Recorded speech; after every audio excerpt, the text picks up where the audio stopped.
Hello everyone and welcome to Igor's Japanese Language Dojo, the ultimate place to practice and analyze Japanese grammar. Today I will be talking about the conditionals in the Japanese language, and this episode will serve as an introduction to my conditionals series. So without further ado, let's get cracking since we have a lot of ground to cover.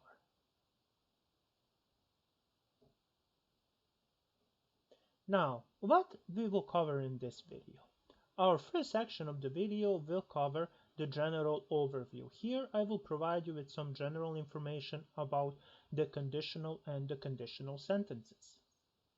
The second section of the video will give you the brief overview of the four conditionals.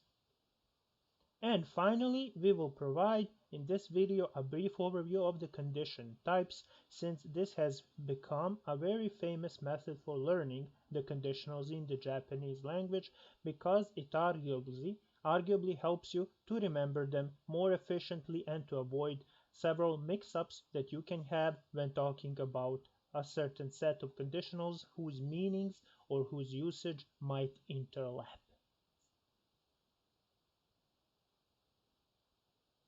Now, let's see this general overview first. As you can see, the first question that we need to answer before diving deeper into the whole topic of the Japanese conditionals is, what is a condition? Well, in layman terms, it is a certain prerequisite for something to happen or be true. After that, the second question that we must ask ourselves before proceeding in order to understand the whole concept of the conditionals is, what is a conditional sentence? A conditional sentence is a sentence that states what will happen if the condition is met or not. And finally, we must know, what does a conditional sentence contain? Well, roughly speaking, it contains two clauses. One clause expressing the condition that needs to be fulfilled or not, and the second expressing the outcome depending on the status of the condition. So all of these here questions serve a simple purpose, and that purpose is to provide you with some general knowledge about the conditionals and the conditions themselves before you can proceed to analyze the Japanese conditionals even deeper, because you need to know these basic concepts in order to grasp the whole, let's say, problematic that exists with the Japanese conditionals, because as you will see in the later parts of this series, many of the Japanese conditionals can overlap. Now, let's see the second part of our general overview, and that is the example sentence and what pattern the sentences will follow in the later episodes of my conditional series. As you can see from this example, Tanaka-kun, このボタンを押すとドアが開きます. Or Tanaka says, if you press this button, the door will open. As you can see here, we have three parts in our sentence essentially. We have the first clause, which expresses the condition, then we have the conditional, and after that we have the outcome. Or to present it more clearly, the first clause, このボタンを押すと, and that is the condition. After that we have the conditional that works as a conjunction, and that is to in this case. And finally we have the result that is expressed in the second clause, and it goes as follows, ドアが開きます. I will use this pattern of highlighting in all of my future videos when I cover each conditional separately, before I provide some examples and some notes that you need to keep in mind when using these conditionals in order to avoid confusion or mixing up. So yeah, that's pretty much it for this general overview. We have seen some of the questions, what do you need to know first before proceeding further, and I have already provided you with an introduction to the overall pattern that my videos will follow in the future in this conditional series. Now let's move on to our next section of the video. Now, what are the big four conditionals in the Japanese language? Now, in this section, I will just give a brief summary of them, because in my series, all of these conditionals will be analyzed separately. But let's see the first conditional, and that is the conditional ba. Now, ba is unique among the conditionals because it focuses on the condition more than on the result, and you can find it commonly translated as if. After ba, we have the conditional to, which focuses on the logical or natural link between the condition and the result. And you can see the common translation of it being if or when, or especially when in certain situations that depend on the condition type. But more about that later on. Now we have the third condition, and that is the conditional tara, which focuses more on the result and provides a temporal reference point. And you can see that it has a lot of translations if you want to include only those common ones, and they go as follows: if, when, and after. Now, tara and ba can be really easily confused, but I will talk about that more later on. But for now, this will suffice, only to remember that ba is focusing on the condition, while tara is focusing more on the outcome than on the condition, and that tara has a whole lot more to do with the temporal point of an action, or the temporal connection or character of the action, than ba. And finally, we have the conditional nara that reinforces and confirms a certain condition, and its common translations are, of course, if, and especially if something is the case, then. As you can see, these are the big four conditionals in the Japanese language, and all of them can mean if, but only those slight nuances differentiate them, and especially the condition type. So I recommend first learning the most important or the pivotal characteristics of each conditional that I have presented here before moving on to those nuances. And another thing worth repeating is that each of these conditionals will be covered separately in my following episodes. Now, let's see some examples of these conditionals in sentences. They will certainly help you even more to differentiate between them. Now, our first sentence follows the conditional ba. It goes as follows: Basu de ikeba maniaimasu. This means that if I go by bus, I will make it in time. Now, what is the interpretation of this sentence? It is clearly saying that the speaker is emphasizing here the condition, or that he will make it on time if he takes the bus. Now, this is directly correlated to the definition I have presented in the previous section of the video, and that is that here ba is emphasizing the condition that needs to be fulfilled in order for the second clause to be true, or that the events in the second clause to happen. And we see here that bus here is the prerequisite in order for the speaker to make it in time somewhere, and that is why we are using here ba. And it is really useful to remember that ba usually, or not usually, it is a rule that it always emphasizes the condition. Now let's take a look at to. Yuki ga furu to samuku narimasu. Or to here, as you can see from the interpretation below, is the conditional that is used to represent natural facts, because it is a natural fact that when it snows, it gets colder, and that is why we are using to in this example. So that is also very useful to remember, because many on the internet and through the guidebooks say that to is in fact the easiest conditional, because it represents something that is logical or natural, because if you do something, it will inevitably, or to be more precise, naturally, lead to a certain outcome. Or perhaps you can remember it with the ice heating, because if you heat up ice, it will turn to water. So it stands to the case, or to the point, that here to can be only used. And let's see the conditional tara. Sanada-san wo mitara kare ni aisatsu shite kudasai ne. And you can already see here that there are some subtle similarities with ba, because here the listener first must see Mr. Sanada before he can greet him.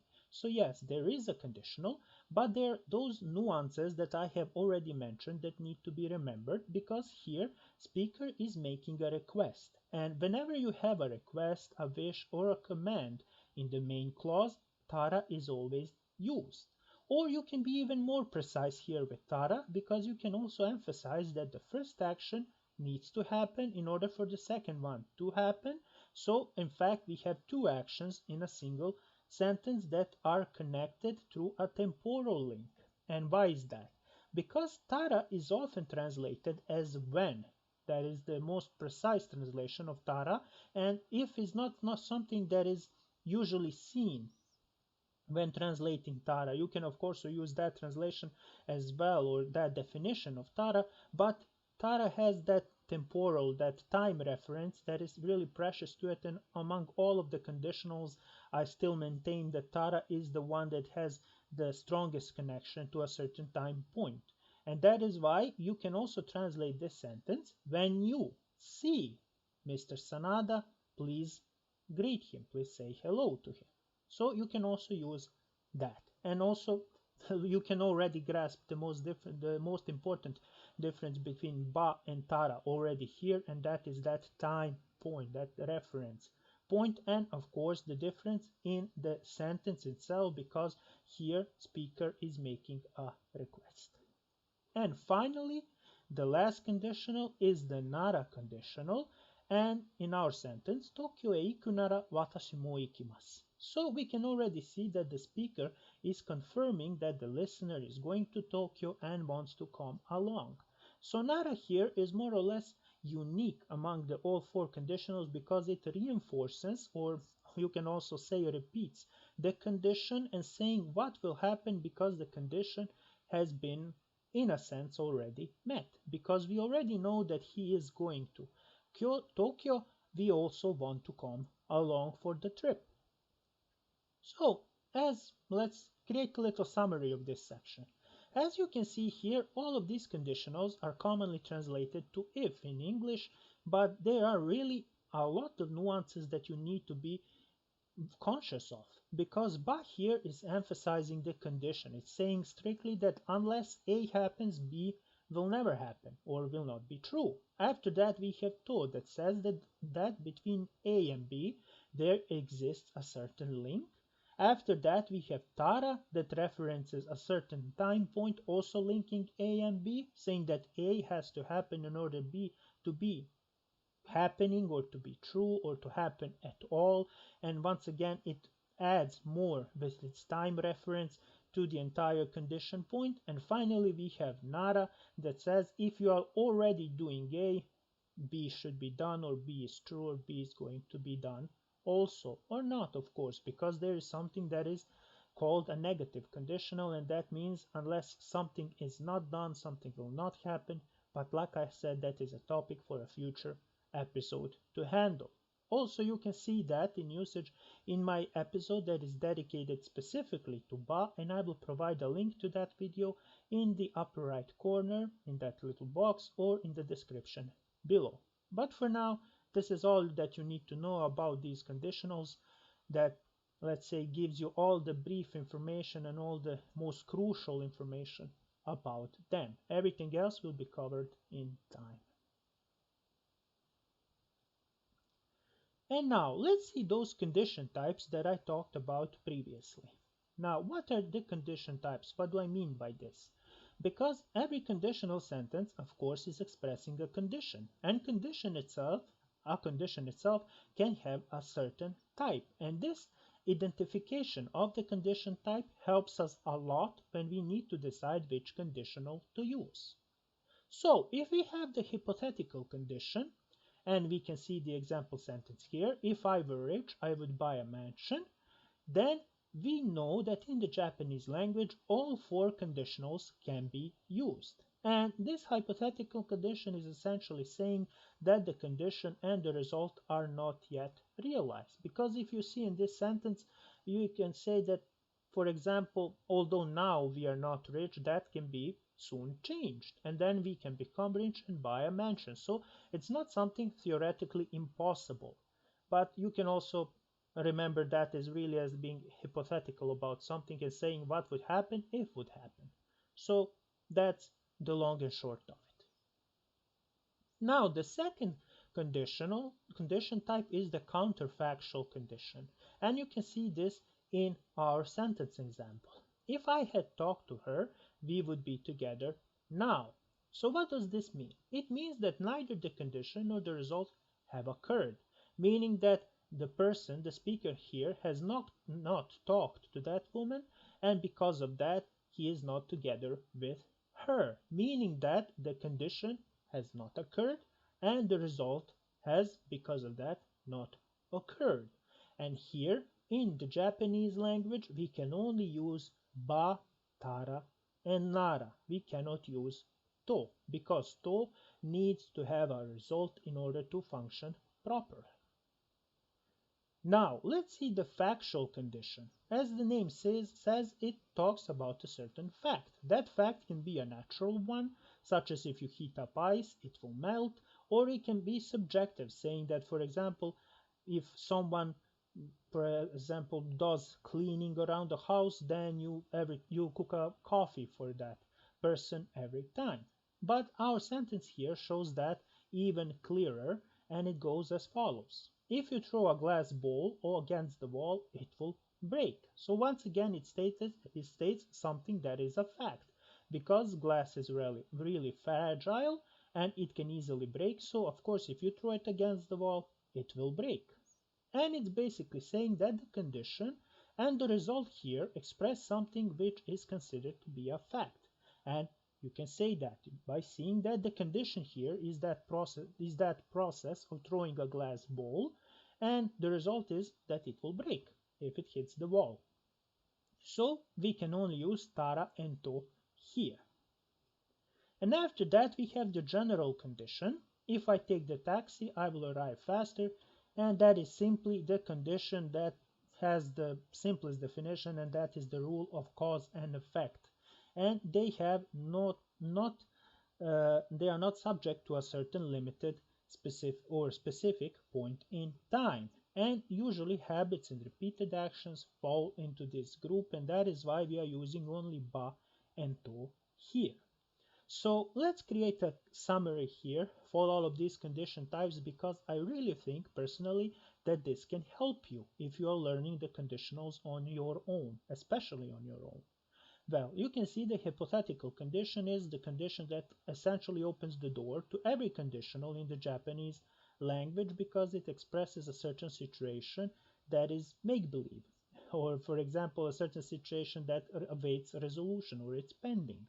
And here you can use all of the conditionals. However, the counterfactual condition is the one that begins to, let's say, set in some boundaries and some limits by limiting your usage of the conditionals to only ba, tara, and nara.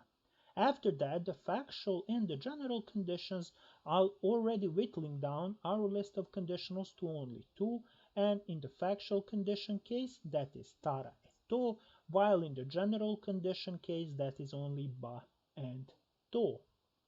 Now, this is a really useful guide, because I think that through this condition type guide, you can easily identify which condition is the one that your sentence has and which type of conditionals should you use. And I especially encourage you to look at alternative translations of each of these conditionals, because if you use if for all of them, you will not make it very far.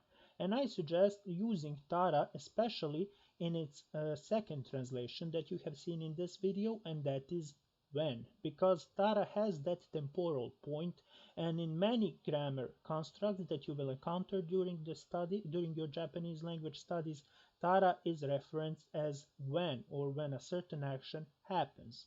After that, I also insist that you remember to as something that is inevitably linked to a natural or a logical cause and effect process, because it really emphasizes that, and it's always used exclusively in those situations. So if you learn to only as if, you will not get far with it. So as you can see already, and we can also arrange here conditionals in their degree of severity and rigidity, because you can already say that to is the most rigid of them all, then we have ba and nara, and finally we have tara. But that is a, let's say, talk that we will have in our future episodes when we talk more about each conditional individually. But for now, this will suffice. So once again, when you are studying the conditionals, I strongly suggest that you also consult this condition guide because it can really help you in your study process to make it a whole lot easier because conditionals in the Japanese language are a very hard topic. Now, let's deliver the finishing blow to our introduction episode today regarding the Japanese conditionals. Now, I have provided you in this episode with the basic definition and an example structure of a conditional sentence. And it is basically a sentence that contains a conditional that requires to be executed or true in order for the result to occur or to be true. Of course, keep in mind that we can also have negative conditions where the opposite is stated, what will happen or not if the condition is not executed.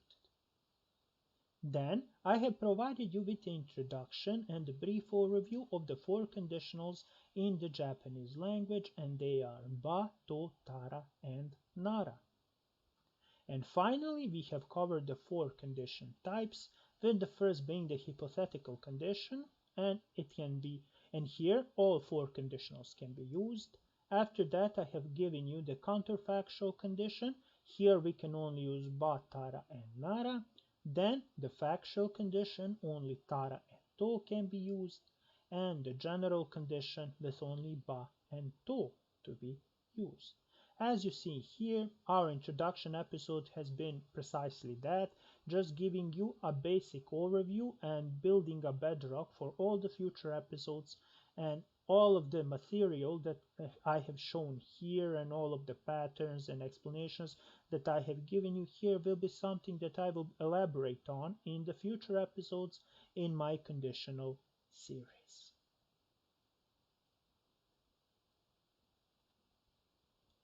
Otsukare-sama deshita, my dear Shogun. Thank you for watching this introduction to my conditional series, a series that I have created as my own response to the very difficult subject matter that the conditionals in the Japanese language are. During my studies and my own teaching experience, I have seen that the conditionals in the Japanese grammar can cause a lot of grief and pain to those who are learning them because they can be really difficult, especially for someone whose native language, is not something that contains a whole lot, let's say, now how can I put this even more nicely, that contains so much nuance behind using a simple construct that means if A happens, B happens. So I would give my best and I will try my best to explain all of these differences because the Japanese conditionals are not so hard as you are led to believe, because there is a whole lot of logic behind them and there is really a method to their madness. And as soon as you are able to, let's say, identify all of the nuances that exist behind each of these four conditionals, you will be able to use them with confidence and precisely. You can see that a lot of them will be interchangeable, that the differences will be minimal, that you can use in almost any example. You can use several of them depending, of course, on the condition type and on the message you are willing to convey. So there will be instances where you should not, let's say, crack your head open thinking about what conditional should be used here, because I will cover the common differences and the common similarities even between the conditionals in my future episodes. So for now, in my second episode, I will give my attention fully to our first set of conditionals, and that will be to and ba. So in my next episode on the Japanese conditionals, you should expect to see to and ba being analyzed in depth, provided of course with a lot of examples for you to grasp the entire idea of these two conditionals. So for now, I suggest that you review this video and try to remember all of these basic definitions that I have brought up in this video so that your future studies can be even easier. Once again, thank you for watching, my dear Shogun, and I hope to see you again in the dojo next time when we will be talking about ba and to in our second part of the conditional series. Until then, I will release a couple of blitz videos for your learning pleasure. Sayonara!